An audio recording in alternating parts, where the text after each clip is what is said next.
constitutional reform appeared dead in Great Britain at the end of the French Revolutionary and Napoleonic Wars. Tories controlled the government. Arthur Wesley, the Duke of Wellington, became prime minister in 1828. He was a Tory. He had been instrumental in fighting French armies in Spain and participated in the Battle of Waterloo that ended Napoleon's rule. As a Tory, he supported the monarchy. This was not simply the monarch of England, right? It's not simply the king of England, but they styled themselves the king of the United Kingdom of Great Britain and Ireland and the defender of the faith.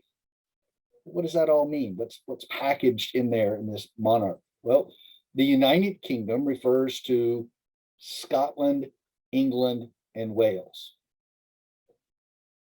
Wales was the first to come into the English fold in the Middle Ages. So England and Wales were inseparable as a political unit. With the Stuarts taking the English throne, the Kingdom of Scotland joined the Kingdom of England in around 1700. The English Parliament joined those two kingdoms together as the United Kingdom. So, but the King of England was also the King of Ireland. So he also had that crown. And then he also had the title of Defender of the Faith, because he was the head of the Anglican Church. When Henry VIII kicked the Pope out, he retained most of the structure of the Roman Catholic Church, right? With bishops and sacraments, very similar theology to Roman Catholicism. And so he then is the head of the Church of England. So all of these titles were underneath the idea of the British monarchy. And as a Tory, the Duke of Wellington was committed to the entire package. That became problematic during the French Revolutionary Wars, because the Irish saw another opportunity to try to break away from the English. Through much of the 18th century, the Irish had supported the Stuart claims to the throne. They did not accept the results of the Glorious Revolution. And so when the French Revolution kicked off, they saw another opportunity to try to break away, to rebel, and to quash that rebellion. The English Parliament, right, the UK Parliament, passed the Act of Union, eliminating Ireland as a separate kingdom and folding it directly under the entire United Kingdom. That was not popular. It was not popular for Irish Catholics, either as Irish or Catholics, to be ruled by an Anglican king, an English Anglican king. So Tories actually picked up the question of constitutional reform first, and that had to do with Catholic emancipation. Since the 17th century, Catholics could not worship freely in the United Kingdom. Catholics were seen as a threat to the monarchy, as a threat to the defender of the faith. The Duke of Wellington accepted the concept of Catholic emancipation as a way of appeasing the Irish. He was told that if he put forward Catholic emancipation, the Irish would settle down and they would not be as troublesome. And so he believed that, he accepted that, and he agreed to take this small step in constitutional reform to allow Catholics to worship freely. it didn't have that impact, right? The Irish did not accept this as the last say in their independent struggle, their home rule struggle. And it also created a backlash among Tories who thought he had betrayed his country by accepting Catholicism, by tolerating Catholicism, by allowing Catholics to worship freely. This was a betrayal of everything that was British. British were Protestants. They had been Protestants. They had fought against the Spanish. They had fought against the French. They were not going to accept religious diversity within their community. Wellington heard this criticism and then became convinced that he could satisfy no one with constitutional reform. He was in office when the French experienced their July Revolution, right? The revolution of Louis Philippe. The French took to the streets again, overthrew Charles, and replaced them with Louis Philippe. This reignited the question of reform, and particularly constitutional reform, in England, in Great Britain.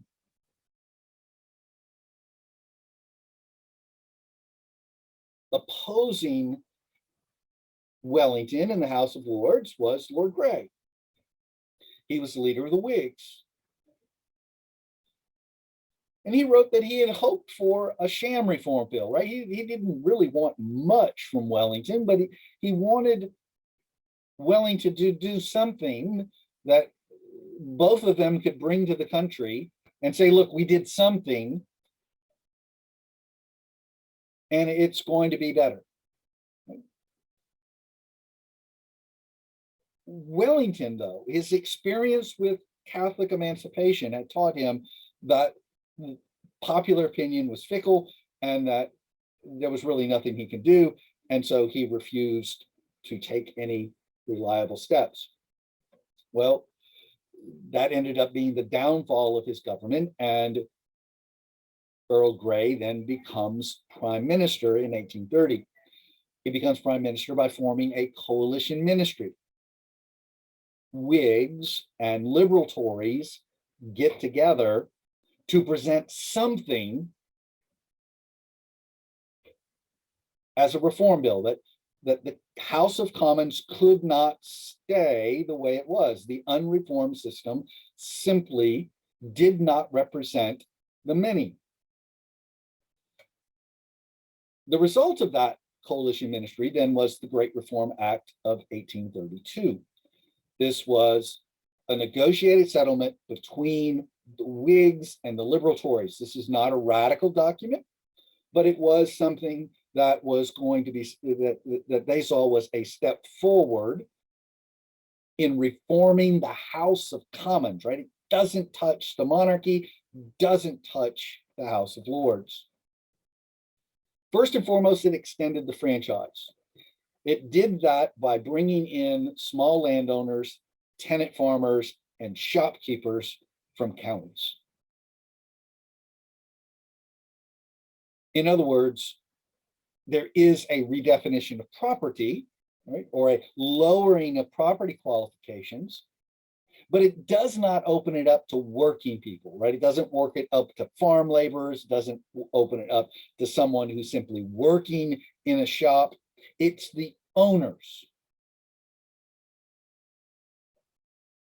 Or in the case of tenant farmers, someone who's paying rent, not just the farm laborer, but the one who's actually renting the property, the renter. In boroughs, urban areas, the franchise was extended to anyone who paid £10 yearly rental. Now remember, subsistence is £5. So a £10 rent, yearly rent, is twice subsistence. I mean, this is a substantial amount. And so it's not opening up to all renters. It's opening up to the upper level of renters.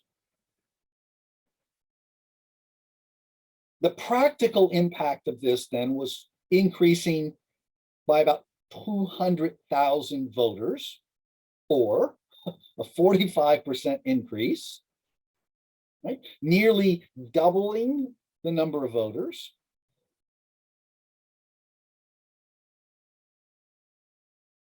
But England's a country of millions.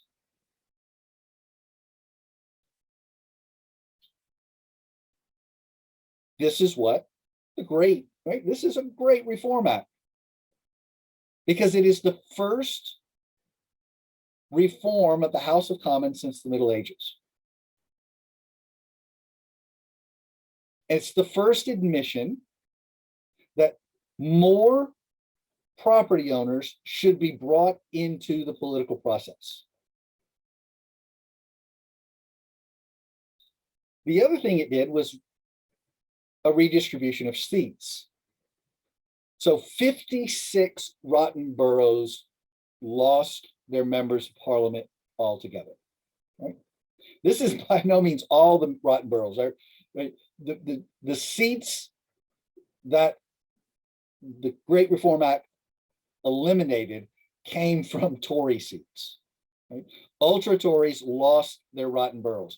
Whigs kept rotten boroughs. Liberal Tories kept rotten boroughs. But at least 56 were eliminated altogether. 30 districts lost one of two seats. This was meant to tap down the criticism of the unreformed system, because these seats represented nobody, no people, only the property owner. This was a step forward or an advance. The Great Reform Act also created 63 new constituencies. Places that had no representation before now have representation. Places like Manchester and Leeds, large northwestern cities that had grown up during industrialization, grown up during the 18th century with urbanization. These places now have and can return members of parliament, right? Once again, it's not every male voting, right? But it's the property owners. And the Great Reform Act did one more thing. It literally added the word male in front of all these categories. It made clear that if a female was a small landowner, she's not voting, right? If it was a female and a tenant, not voting. If a woman happened to own a shop, she's not voting. If a woman paid 10 pounds rent, she's not voting, right? It added this phrase because under the unreformed system, there were a few women who did sneak in. And they were going to take this opportunity to clean up the Constitution, to make clear that this is men who call the shots in politics. This Great Reform Act provided Gray his reform, right? It went much farther than he wanted, went much farther than he thought was necessary. But his coalition partners put this package together and said, this is the best way to prevent a revolution. It brought in middling property owners, middling renters into the political process. It gave these property owners and these renters a say in politics for the first time. The constitutional reform package caused a political realignment. And so we see this in the 1832 election, right after the Reform Act. Only 144 Tories returned to Parliament, but 476 members who supported and pledged support for reform were returned. The new voters liked this package. Once again, the new voters, right? Not the people of England, but the new voters liked this package. Anyone, right? They were supporting people who supported reform. The Reform Bill also impacted Ireland and Irish politics. 38 Irish repealers actually sat in Parliament, right? They ran in Ireland, and their goal was to repeal the Act of Union. Right? That was not a dead letter to them. They saw this as another opportunity. They were going to press for this and continue to press that Ireland ought to be a whole separate country, a whole separate state.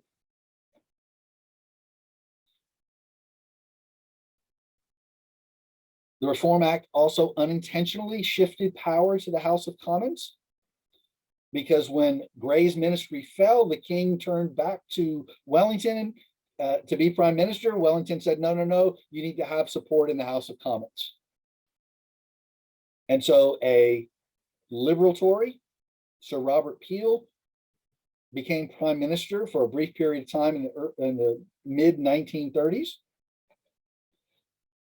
He issued what was called the Tamworth Manifesto, 1834. As he took the reins of government, right, the administration of government, he was asked, well, what do you think about the Reform Act? Are you going to go backwards? Are you going to undo all of this? And he made clear that no, it was a done deal.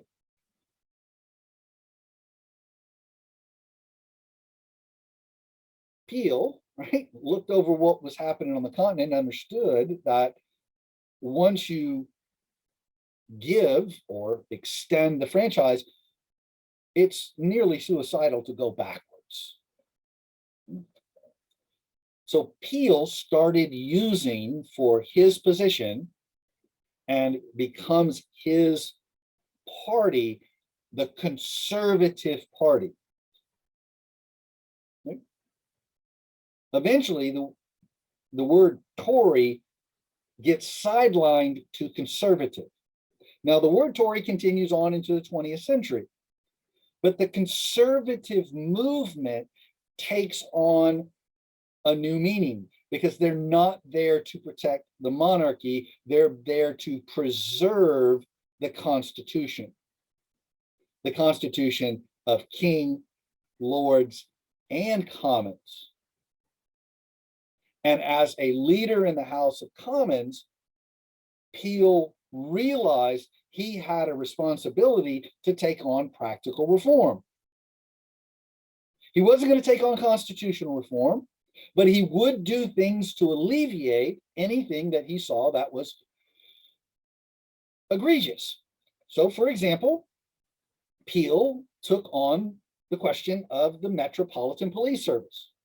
He created the Bobbies, a civilian police force. Until the 1830s, policing was done by militia or direct military or direct army units.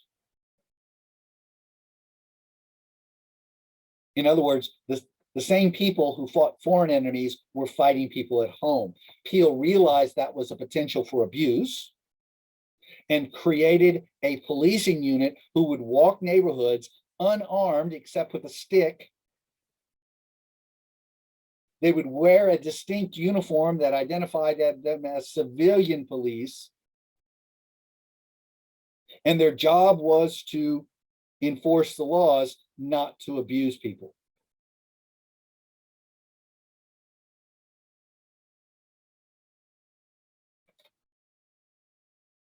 Well, what about on the other side of the aisle? Well, on the other side of the aisle, in the House of Commons, Lord John Russell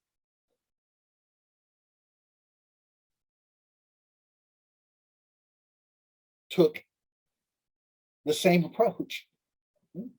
When he was asked about if his party would push further constitutional reform, he said, no, this is final. right? The Great Reform Bill of 1832 was final. It was done. It was settled. But instead, what he focuses on then is as being a liberal party.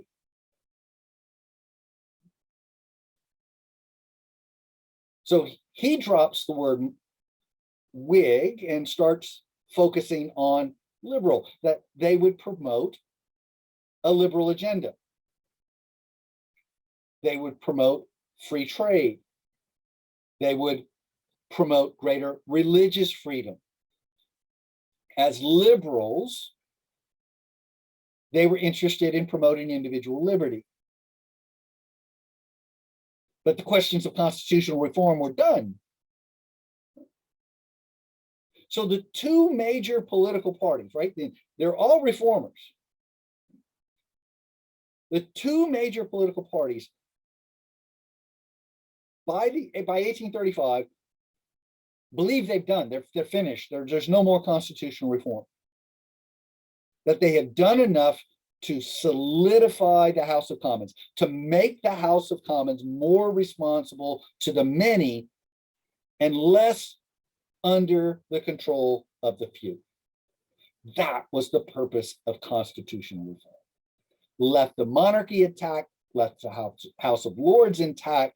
It was to make sure that the House of Commons responded to democratic pressure, the pressure from the many, but not the mob.